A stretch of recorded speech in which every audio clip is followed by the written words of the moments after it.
So we need estrogen on board to have good, healthy joints as we age, because estrogen helps maintain cartilage health by reducing the expression of enzymes that degrade cartilage. Its absence can accelerate cartilage loss, leading to joint instability and osteoarthritis-associated pain. So your osteoarthritis is your metabolic health comboed with your hormones, comboed with your activity level. If you're not moving, you're not going to actually have any kind of ability to pump nutrients and hormones in and pump out the metabolites that we need to get rid of, the trash. You're also not going to get load on the cartilage so that it responds appropriately. So we don't want to overdo it, but most women in middle age are underdoing it because when you cut the ovaries out of rodents, they go in the corner and they stop moving. And I would say the same thing happens to women. They gain belly fat. They go in the corner and they stop moving. And I know for me, when my estrogen was on sharp decline, I just didn't want to do anything. I didn't want to move. I didn't want to exercise. I didn't want to do anything. It makes you antisocial. It makes you not want to move much. It makes you tired and slow and lethargic, and you don't know what's wrong with you, and it makes you flat, which I'll get to in a second. And then lastly, microvascular health. Blood flow to your tissues in general are enhanced when you have enough estrogen on board. So estrogen enhances microvascular blood flow and supports tissue oxygenation. Without sufficient estrogen, reduced blood supply can lead to tissue ischemia, which is where you have lack of oxygen and it clamps down. Your actin and myosin of your muscles lock, and they don't unlock without the presence of oxygen. And thyroid hormone. Thyroid hormone is a big player in all of this too, ladies. I've said it before. I've done podcast episodes about it. If you're over 40, very seriously consider some amount of thyroid replacement as a potential need, because it's a longevity tool as much as anything else. But a little bit of thyroid on board can be incredibly helpful as we move through this transition period. All right. Ripping of tendons and ligaments. This is another cardinal sign. So cardinal one sign was the bone splitting pain, joint pain.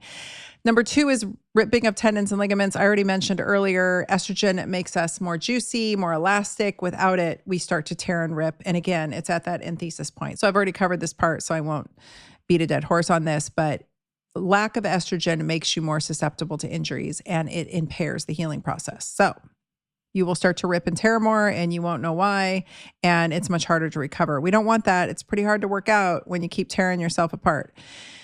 Number 3 cardinal symptom that your doctor does not know, but hopefully is starting to know more often now because of the work of Dr. Lisa Mosconi, is severe brain fog. And I mean severe. It's not just forgetting why you came in a room.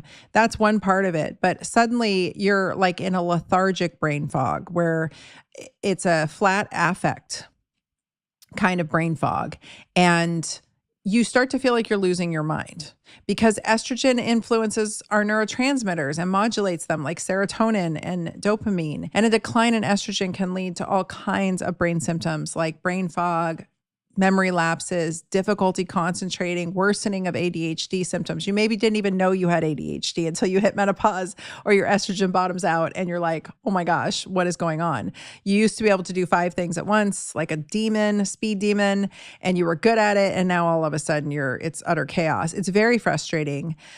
Low estrogen is associated with cognitive changes and also sleep disruption, which is going to impact your brain functioning during the day. Go look at Dr. Lisa Mosconi's work. She wrote a great book called The Menopause Brain. It's a great book. Go read it. You'll understand better. Your brain starts to upregulate estrogen receptors as a side effect of trying to sop up any and every bit of estrogen that's in the system. And it's looking for it because it needs it. The 4th symptom your doctor probably isn't recognizing as low estrogen is devastating depression and flat affect. I saw Dr. Mary Claire share a study a year ago or so on her Instagram saying that the highest suicide rates in women were in middle-aged women. And this was a UK piece of data. And it was just heartbreaking for me because I've known women who have taken their lives after they've raised their kids, after everybody moved away, and everyone said, oh, it was empty nester syndrome. They didn't know what to do with themselves. No, I think their estrogen probably bottomed out. I suspect that a lot of women, even young women who are dealing with devastating depression, might want to look into their estrogen levels. And I admit I have not been as generous with prescribing it to women in that age cohort, but I think that that's something worth looking at because what happens to those women? They get put on birth control. That might give them a little bit of synthetic hormone to hold them over. A lot of older women get put on birth control. They're told they're being put on HRT and they're just being put on birth control. And it's a disservice in my opinion, but at least they're getting some estrogen. And so I've seen young women go on birth control and actually have their mood improve. I've also seen it send a lot of young women into crazy town, right? And just utterly unwind them. So this reduction in estrogen levels, especially, let's go back to our age cohort here, to the Gen Xers. It can lead to mood swings, depression, and a flat affect that I can't even describe, but it's like an utter not giving a shit about anything. And while some of that's welcome as we're in middle age, like it's kind of nice to hit 40 or up to 50 and be like, oh, I don't give as much of a shit about things. Like that is pretty rad, I will say. It's one of the perks of middle age. But this cognitive decline coupled with potentiation of ADHD, coupled with this super flat affect and devastating depression that cannot be touched. And these are the women that don't respond well. They get put on SSRIs like, oh, you're fine. You don't need hormones. Here's some, Prozac or Effexor or whatever. And it just doesn't really work. It's because they need estrogen, not an SSRI. Now, granted, there is some upside to SSRIs. I'm not dogging them. I really am not. Like I have seen those medications change lives, but all that to say, if you need estrogen, you need estrogen. And so for these middle-aged women having these terrible sudden onsets of depression and flat mood and just utter apathy and just wanting to check out and brain fog and just wanting to lay down and not move, and then couple that with tremendous bone-splitting pain, something is wrong, right? Let's look at the most obvious. When we hear hooves, let's think of horses, not zebras, right? So let's look at the most obvious. And also these women are thrust into autoimmune disease. This is the age cohort that, because of the waning estrogen and progesterone, they get thrust into immune dysregulation and autoimmune disease. So they usually get sent down the like DMARDs, autoimmune route of medications, when in reality, dialing in their lifestyle and their metabolic health coupled with some HRT and potentially, sprinkling in some personalized doses of GLP-1s, which have been showing in the literature to have impact on the immune system and so many other systems. You guys have heard me talk all about that. I have a whole series of podcasts about that. All that to say, the hormones are really critically important here. Another symptom that your doctor probably doesn't appreciate as waning estrogen, and that you may not either, is all-consuming anxiety. I'm talking crippling anxiety out of nowhere. I'm talking anxiety like you had when you were in college. If any of you were plagued with panic attacks as a young woman coming into adulthood, you know exactly what I'm talking about. It is a crippling, consuming anxiety. Or maybe you've been hit with bouts of this type of anxiety throughout your life. I want you to think hard. When was it? Was it after you had a baby? During a hormonal shift, right? Was it going on or off birth control pill? When was it? Was it when you came into, puberty? When did this anxiety strike you? Was it when you were really thin and maybe low hormone? So when was it?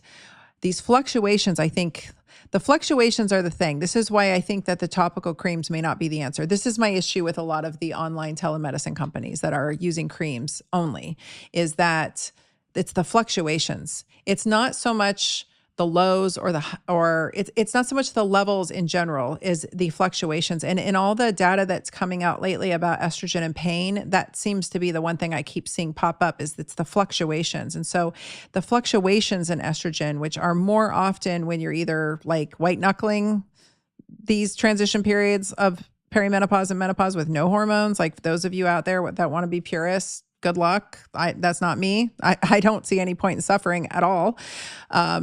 But you do you. And I think that the other cohort would be the topicals, because they're using a topical. And I was really kind of mamsy-pamsy about when I used it. I would like use it in the morning, or I'd use it in the evening, or I'd forget to use it, or I'd use it on dry skin, or I'd use it on really moisturized skin, or I'd use it in different areas of my body. And I wasn't getting consistent absorption. And so these fluctuations in estrogen can lead to the pain, and they can lead to the imbalances of the neurotransmitters, which could potentially add up to increasing anxiety levels.